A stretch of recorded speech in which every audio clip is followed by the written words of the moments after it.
All right, hello and welcome everyone to the first episode of Voice of the Young Republicans here on Voice of Republicans TV. What we're going to do here each week is give a platform and a voice to Republican candidates, activists, elected officials that might not otherwise get the media attention and the coverage they should, and definitely not the fair coverage they should get. So that's why you should tune in right here, and that's what we will give where other opportunities aren't existing. Thank you for tuning in with us for the first episode today. I'm Evan Young, National Committee Man of the Maryland Young Republicans. And I'm Maria Sophia, Chairman of the Maryland Young Republicans. And we're joined tonight by our first ever guest, Dr. Shannon Wright. Shannon Wright is the nominee for the Republican ballot for the She's worked with several nonprofit community organizations and was able to gain a clear perspective of the fallout from lack of equality and equity in Black communities. Her work led her to be a negotiator on a $100 million desegregation plan with the NAACP. She served as the second vice chair she served as the Maryland Republican Party second vice chair. And she's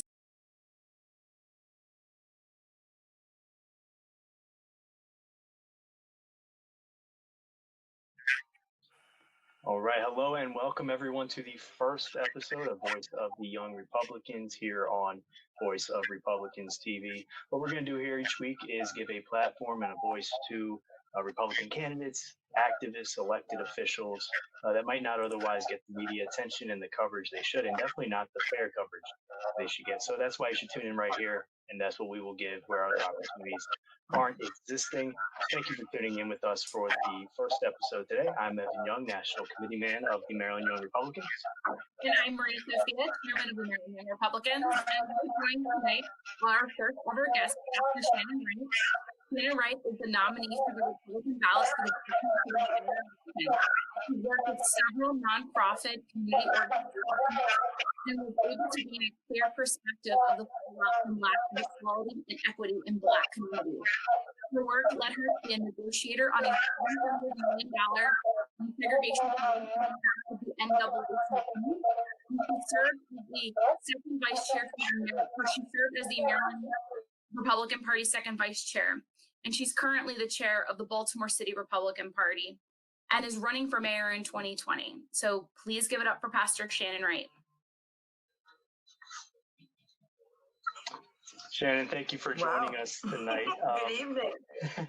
Thank you for joining us. We just want to begin by giving you the floor to build on that great introduction. Just tell us a little about yourself, tell the viewers what you're running for this office, the reasons you're running, and the change you're bringing to Baltimore. Tell us a little about yourself.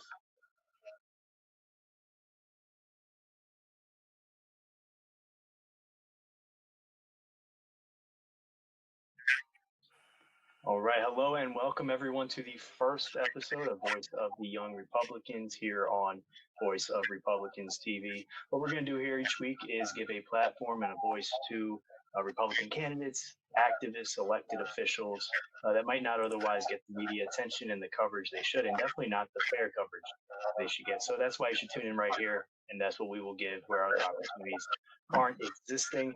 Thank you for tuning in with us for the first episode today. I'm Evan Young, National Committee Man of the Maryland Young Republicans.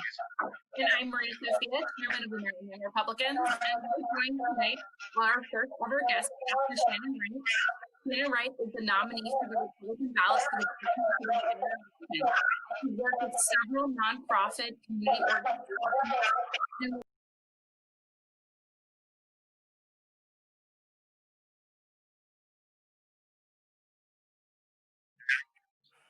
All right, hello and welcome.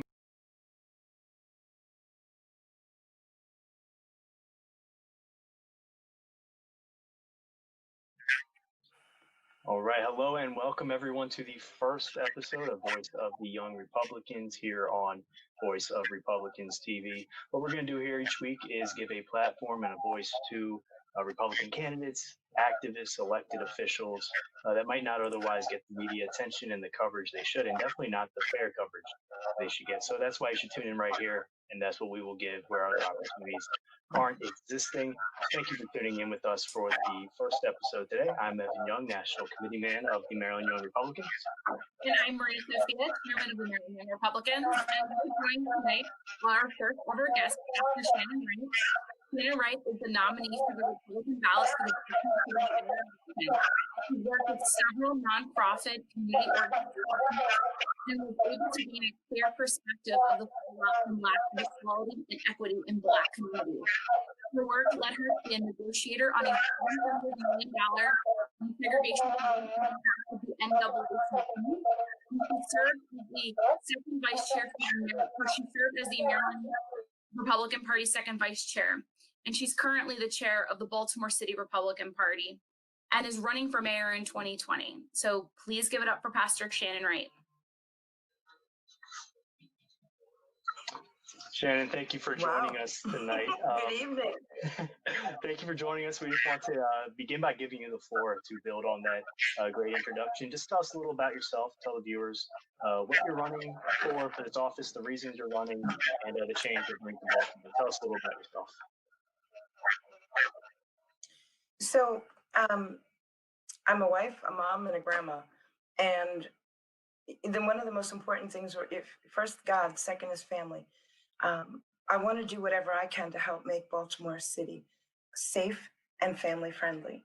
And the last several administrations in the city have done the exact opposite of that. And my grandmother always said, if you're not part of the solution, you're part of the problem. So I'm at a stage where I'm not beholden to anyone here in the city, like several other elected and wannabe electeds are, so that I can be in a position to do what's right for the people, because I know in my heart and in my spirit it's the right thing to do. Thank you, Pastor Wright. You emerged from an extremely competitive and crowded primary field to secure the nomination on the Republican side. How did your campaign connect with these voters to get you to this point in the way the other Republican candidates were not able to do in the primary? So it's about taking the policy, taking the positions and translating them into everyday language. You know, when you talk about school choice, when you break it down for parents to understand, don't you want the best education you can get for your children? You know, when it's about Second Amendment, maybe you don't say Second Amendment, maybe you say, don't you want to feel safe in your house and in your community and in your neighborhood? You know, and you connect to people, you talk to them, you bring the issues to them in a way that they can relate and understand, and it resonates.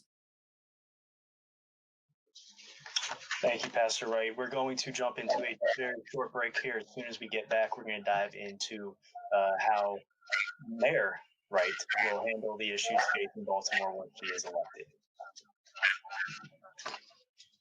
Baltimore deserves better.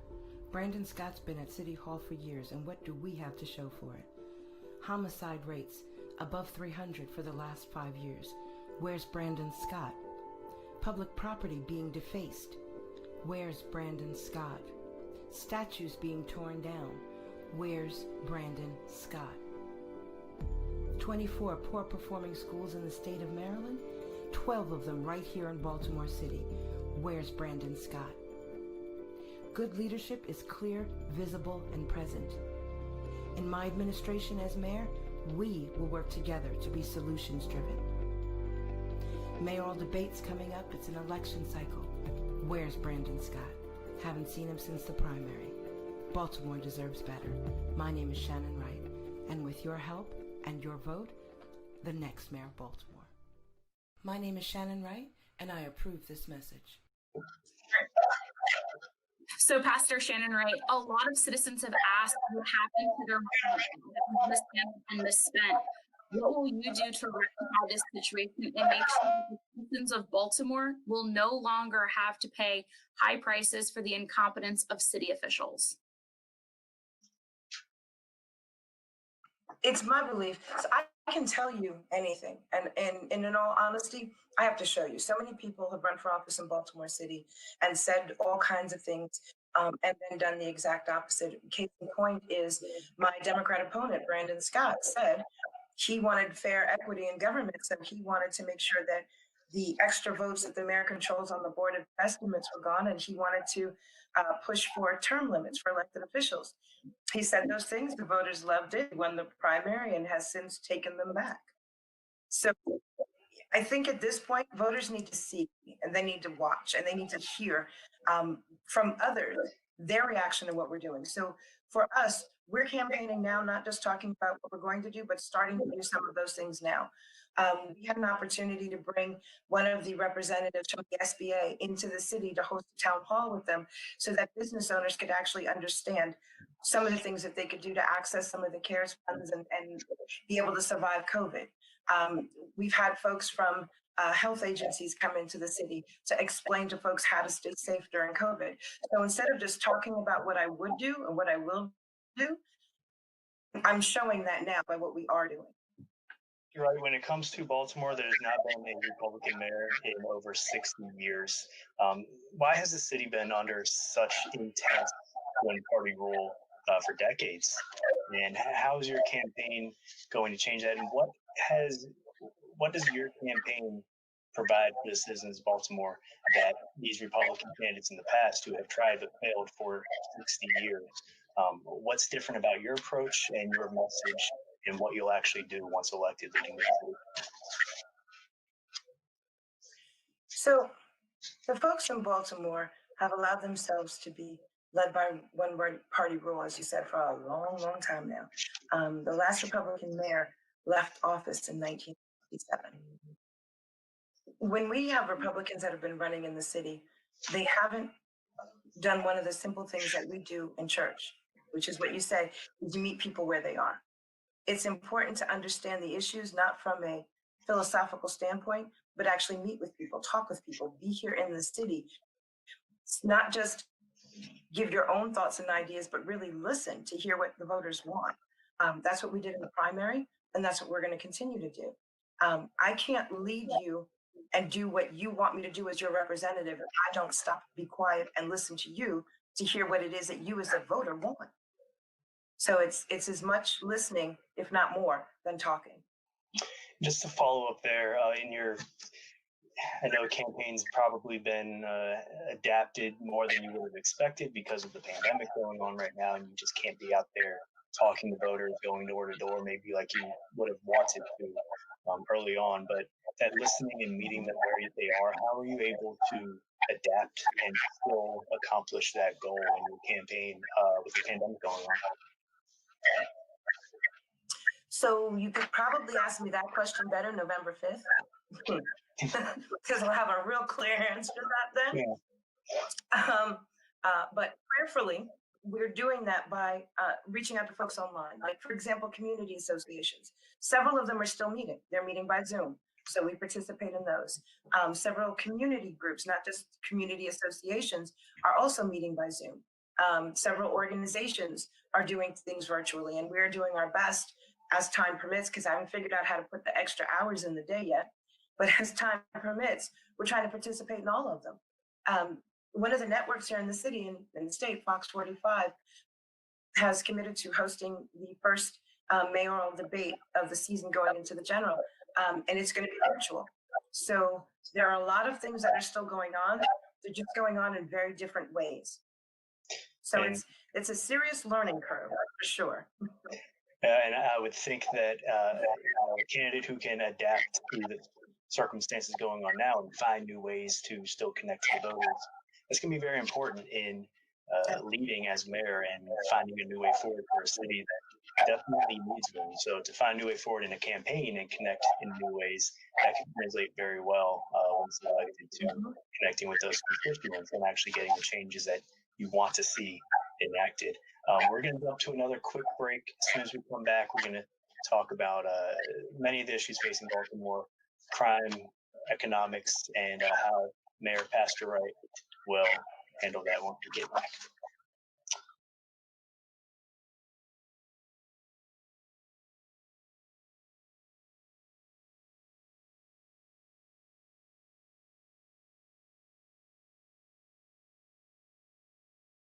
All right, so we're back, and Pastor Shannon Wright, I want to talk a little bit about your primary. I know you had a very crowded primary, and you were up against several Republican candidates, I think more so this past cycle than there have been in past cycles for people running for mayor on the Republican side, and you had, like I said, you had a very crowded primary field. So what do you think set your campaign apart from the other campaigns that allowed you to get across the finish line to make yourself the nominee this year? The first answer would be hard work. Very little sleep and a lot of hard work. I had the opportunity to work with a group of folks here in the state that helped me in the city. You might know them, the Maryland Young Republicans. And I learned a lot from watching you guys. Well, thank you. I stole some plays from your playbook. But We it's did not really got a that lot of answer, hard by the way, but we appreciate it, and we will take it.